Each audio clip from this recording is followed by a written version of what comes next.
the president's going to make the ultimate determination about where we draw the red lines in the negotiations. If you go back to the original negotiation that happened between us and the Iranians, the president was trying very, very hard to actually strike a constructive deal that would have been good for the United States. As you guys know, he typically does that privately. He doesn't announce what he's going to do in a negotiation because he thinks that it constrains him in private. He's going to have, I think, a lot of good conversations with his team and with others in the days and weeks to come.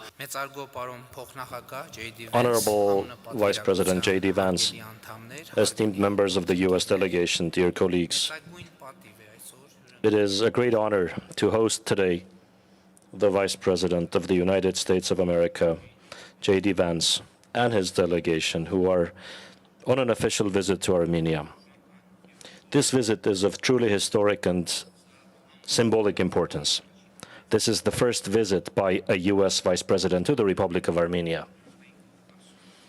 It takes place in the context of unprecedented realities of establishing peace and stability in the South Caucasus.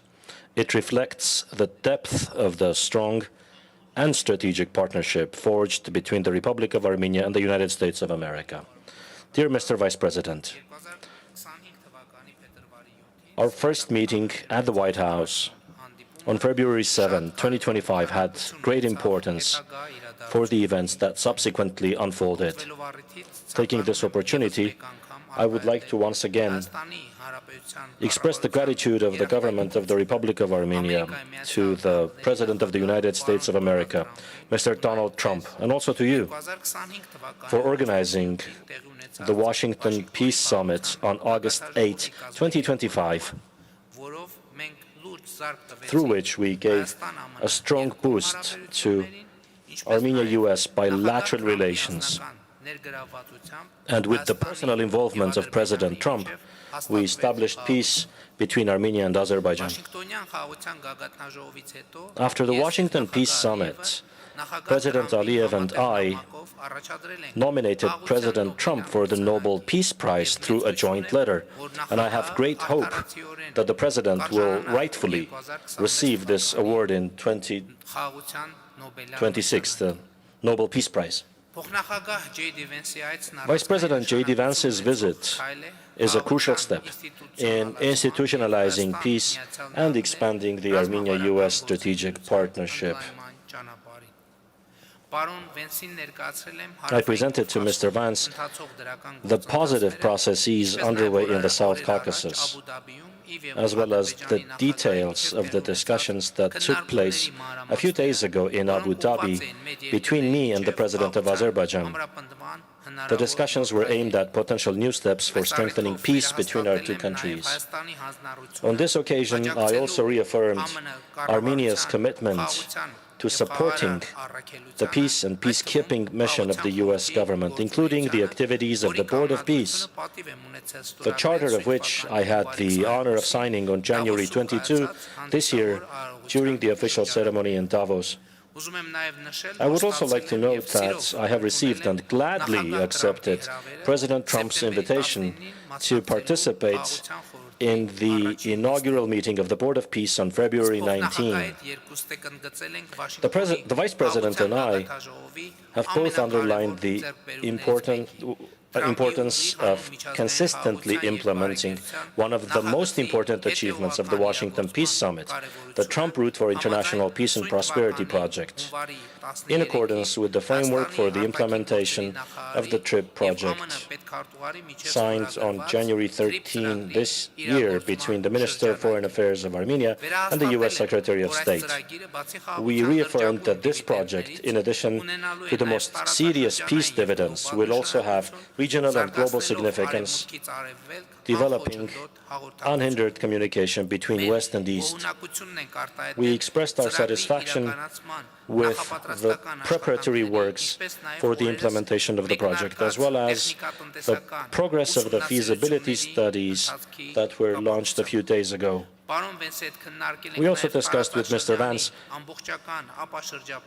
the prospects for complete deblocking of the region as essential guarantees of stability and peace in the South Caucasus.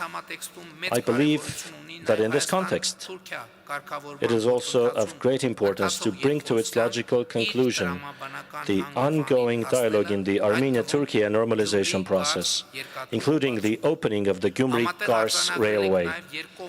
We jointly underscored also the significant achievements in bilateral relations, including in the fields of artificial intelligence and innovative technologies.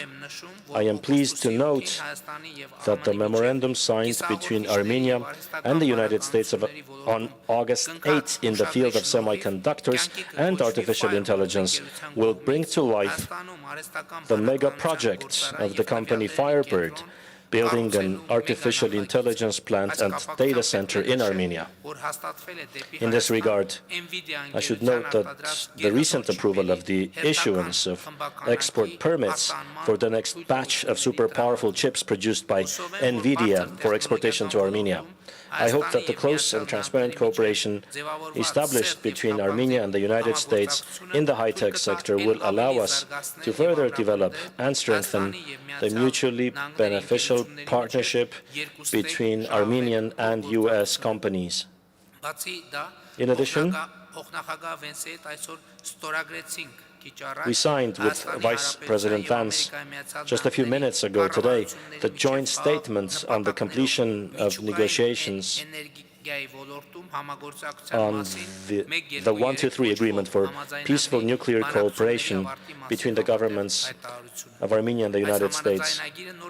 This agreement will open a new chapter in the deepening energy partnership between Armenia and the United States. It will contribute to the diversification of Armenia's energy resources by implementing safe and innovative technologies. I also expressed my gratitude for the long-standing support provided to Armenia by the United States in the field of nuclear security, nuclear safety, and I expressed willingness to further develop sectoral cooperation in areas of greatest importance to both countries. We have also made significant progress in the fields of Armenia-US military and defense partnership. In continuation of the bilateral long-standing security cooperation and the Eagle Partnership military exercises ongoing for 3 consecutive years now, Armenia acquired from the United States B-52 unmanned aerial vehicles, the effectiveness of which has been proven through extensive use experience and which will significantly contribute to strengthening our defense capabilities. I expressed hope that this transaction, implemented under the US's foreign military sales program, will serve as a basis for expanding our future cooperation. We noted that Armenia and the United States are committed to developing a mutually beneficial partnership in securing the extraction and supply chains of critical minerals and rare earths. Naturally, we also touched on institutional reforms in Armenia and the continuation of the long-standing support by the United States in this area, in particular, aspects of strengthening the state structures of Armenia and developing their capacity. In relation to this, I highlighted the importance of support provided to Armenia for capacity development under the Crossroads of Peace program. We both emphasized that relations between Armenia and the United States are stronger today than ever, and we expressed our commitment to further develop them for the benefit of our peoples. Honorable Vice President, I would like to once again welcome you, your wife, the esteemed Usha Vance, and your beautiful family. I say to you, Bari Galust Hayastan, welcome to Armenia, and express our gratitude for your commitment to further developing the strong ties between Armenia and the United States, and for your personal contribution. Thank you. Well, thank you, Mr. Prime Minister. It's great to be here in Armenia, and I'm especially grateful that you described the Second Lady as the esteemed Usha Vance. You won me some brownie points there, though I think she's going to expect me to call her the esteemed Usha Vance in the future, so you created expectations too. This is a beautiful country.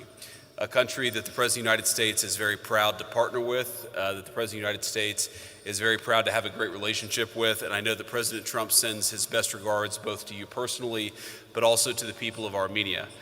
And what President Trump and the Prime Minister have accomplished together is really visionary. Peace is not made by cautious people. Peace is not made by people who are too focused on the past. Peace is made by people who are focused on the future.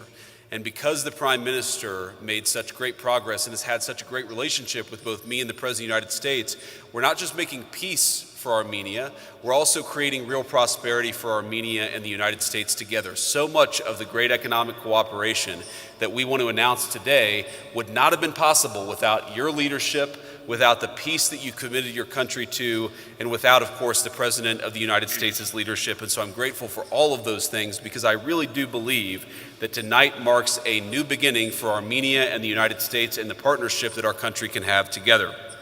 Now, I want to announce a few things, and the Prime Minister announced a few of them, but I want to reiterate what we've done here and what we're going to continue to work on together. So, first of all, he mentioned this incredible tech deal. The United States was proud to issue a number of export licenses for the sale of high-powered NVIDIA chips. Now, what does that mean? That means new markets for American workers and for American businesses, but it also means greater prosperity for the people of Armenia. These are chips that simply do not exist in most countries in the world. They are now going to be developed, and the data centers using those chips are going to be built, and in fact are already being built because of the Prime Minister's leadership, and we're very happy to partner on that. It will mean great things for American workers, and I think great things for the people of Armenia as well. We're also very proud to announce that our nations have completed negotiations on a 1-2-3 civil nuclear cooperation agreement. Now, once that is completely stood up, it'll pave the way for American and Armenian companies to strike deals on civil nuclear projects. That means up to $5 billion in initial U.S. exports, plus an additional $4 billion in long-term support through fuel and maintenance contracts. This is the classic win-win for both Armenia and the United States of America. It means stronger energy security for my own country, and it also, I think, means stronger energy security for Armenia, and it's also going to create a lot of new jobs back home in the United States. It means small modular reactors. American technology is going to be coming to this country, and again, it's one of the few countries where we feel confident enough to invest at this level, to send this kind of technology, and it's happening because of the Prime Minister's leadership. I'm also very proud to talk about the TRIP Enterprise Fund. I think most of you here are familiar with TRIP, with the historic transformation that it's going to bring to the region, but let me say a couple of additional things. It is going to open up a whole new world of trade, transit, and energy flows in this region of the world, and it will create unprecedented connections between Armenia and its neighbors. Now, that is great for the prosperity of the people of Armenia, but it is also great for the enduring project of peace, because when you create these interconnected economies, energy sectors, and so forth, it means that this region can have an enduring peace. We don't just want to make peace with the Prime Minister and the President's leadership. We also want to make sure that that peace endures, and that is something that we are accomplishing here today. A couple of other things that I want to announce. There's a lot. This is a busy agenda here, and we're very proud of it. The TRIP Fund, what it will do is means that a lot of private capital is going to flow into building railroads, into building pipelines, and again, to building the interconnectedness that will create real prosperity for the region, but also allow the peace agreement to stick. I also was very happy with the Prime Minister just a couple of minutes ago to see some of the new drone technology that we will be selling to Armenia. As President Trump knows very well, the very best way to ensure that you have peace is to establish real deterrence. And the best way to establish real deterrence is with the best military technology in the world, and the United States has that. And for the first time, we are announcing a major sale of military technology, $11 million in surveillance drone technology to the Armenians and to our good friend, the Prime Minister. He's going to use that to secure his country and to make sure that the peace that we're creating sticks. That means for the United States, more jobs and more investment in our own defense technology sector. So let me just close here by saying that what's happening here today is truly historic. I am proud to be the first Vice President of the United States to visit this beautiful country. I'm very excited to get to see a little bit of it tomorrow. I'm very excited about the dinner that we're going to have. And I know that I'm the last thing standing between that dinner, so I'll try to speak very fast here over the closing couple of minutes. But this is one of the oldest Christian countries in the entire world, a true bedrock of Christian civilization and culture. As a devout Christian myself, I know the meaning of this country to the entire world and to the religion that the Prime Minister and I share. So to the people of Armenia and the great Prime Minister, I want to thank you for your partnership. President Trump is committed to this partnership, and so am I, and we're thrilled to be here to take the next step. God bless you.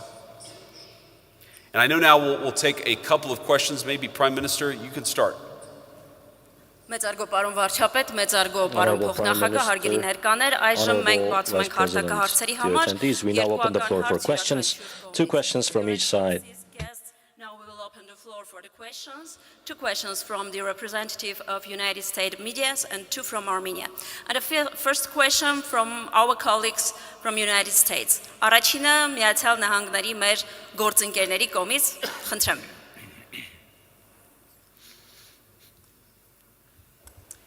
Mr. Prime Minister, can you let us know if in your conversations you discussed Iran and the situation in the region and what the goals and objectives would be of the United States and Armenia given the recent diplomatic efforts?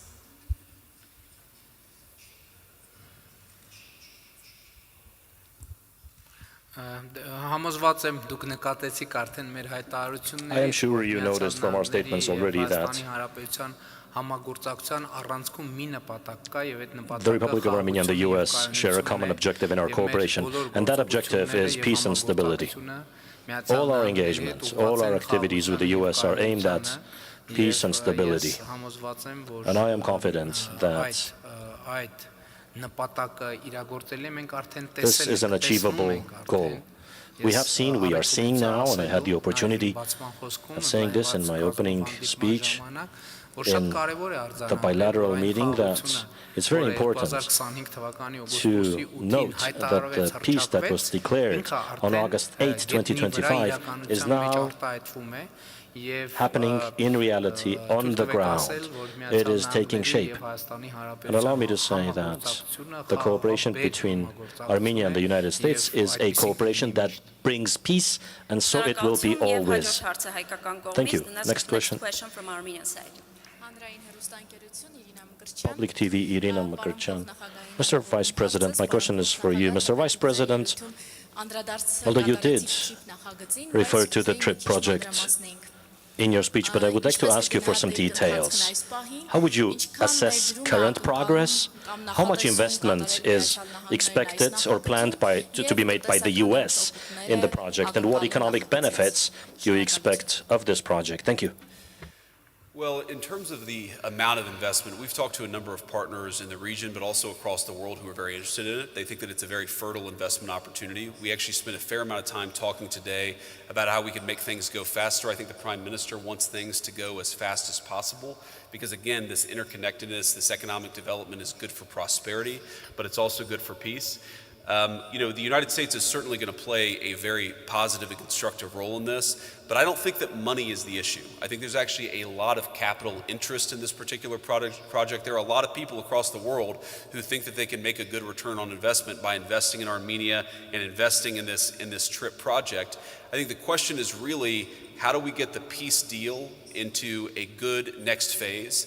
How do we keep the Prime Minister in a good place where he can start to focus on the future? I know he has an election coming up. I won't talk about that, but to the extent my endorsement means anything, he certainly has it, because this is a guy who can build the long-term partnership to make this kind of a thing stick. This has not happened overnight, but I think we've already made great progress in just the months since August 8th. Thank you. The next question. Next questions from the colleagues from the United States. Thank you. Mr. Vice President, on the Iran negotiations, would the U.S. allow limited uranium enrichment, or is no enrichment whatsoever a red line in negotiations? Well, I think the president's going to make the ultimate determination about where we draw the red lines in the negotiations. If you go back to the original negotiation that happened between us and the Iranians, the president was trying very, very hard to actually strike a constructive deal that would have been good for the United States. But frankly, the entire administration agreed if the Iranians were smart enough to have made that agreement, then it would have been good for them too. We're obviously much more focused tonight on the issues related to U.S.-Armenia cooperation. But I'll let the president speak to exactly where he wants to set the lines of negotiation. As you guys know, he typically does that privately. He doesn't announce what he's going to do in a negotiation because he thinks that it constrains him in private. He's going to have, I think, a lot of good conversations with his team and with others in the days and weeks to come. I'll let the president set the terms of those negotiations, but with all due respect to our friends in the media, I think the president is going to preserve decisional space for himself, and that means not revealing too many of his cards publicly. I have one more follow-up on the Go Iran ahead. negotiations. Has the violent crackdown of protesters in Iran been part of those negotiations? Does the U.S. Want to push for any kind of human rights assurances to be part of a deal? Well, I think as the president has said publicly, it's already very much been part of the negotiations that we've had. It's one of the things the president made a very strong demand is that there were prisoners who were going to be executed. The crackdown was, of course, very brutal and violent. And as the president, the entire administration has said, we stand with the people of Iran. We stand with the right of peaceful protest across the world, and certainly people who want to exercise that right in Iran. But absolutely, the president has made that part of the conversations that he's had, not just with the Iranians, but with people all across the region. I'm sure that will continue. Եվ հաջորդ հարցը հայկական կողմից, and another question from Armenian side. Thank you. Armen Press News Agency, Anna Kazirian. Mr. Prime Minister, you said in your statement, after the document signed on August 8, up to now, how much work has been done. And you also generally explained the areas in which we should have expectations in the future. Generally, could you please assess the current level of Armenia-US relations, the current progress of activities, and in the near future, what specifically should we expect? Well, I think this site underlines the level of current relations between Armenia and the U.S. Our current level of relations is higher than ever, but it's important, as we underscored with the Vice President, the great potential for further developing our relations. Indeed, we are at the highest point today.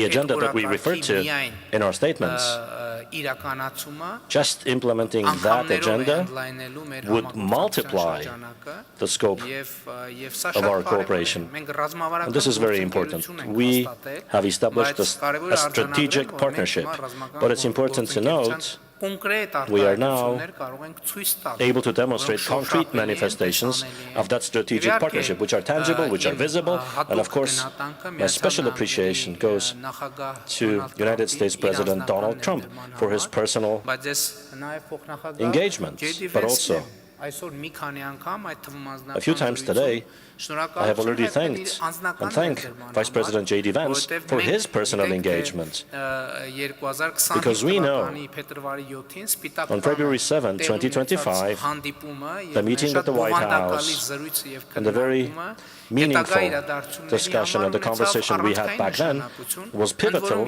for the subsequent events. And I expressed special gratitude to the Vice President, because during those days when we were having that meeting, how can I put this correctly? The White House was still transforming. I might even say the Vice President was probably hadn't moved in fully to that work environment. And I very highly appreciate that under those circumstances, he considered that to be an important conversation. So calmly, quietly, for quite a long time, we thoroughly discussed the opportunities and the agenda that could reach us to today's point. And it is worthy of particular appreciation in that environment. And when I got back to Yerevan, the impulses that the Vice President of the United States had given instructions actions appropriately. They had reached, these impulses had reached Yerevan before I reached Yerevan. And it is a sign of a particular manifestation of responsibility and professionalism, for which, of course, I express my words of appreciation and my token of respect to the Vice President. Thank you for the questions, Excellencies. Thank you for the responses. Thank you, Your Excellencies. Thank you. Good night, everyone. Mr. Vice President, to be clear on Iran, are military strikes still on the table?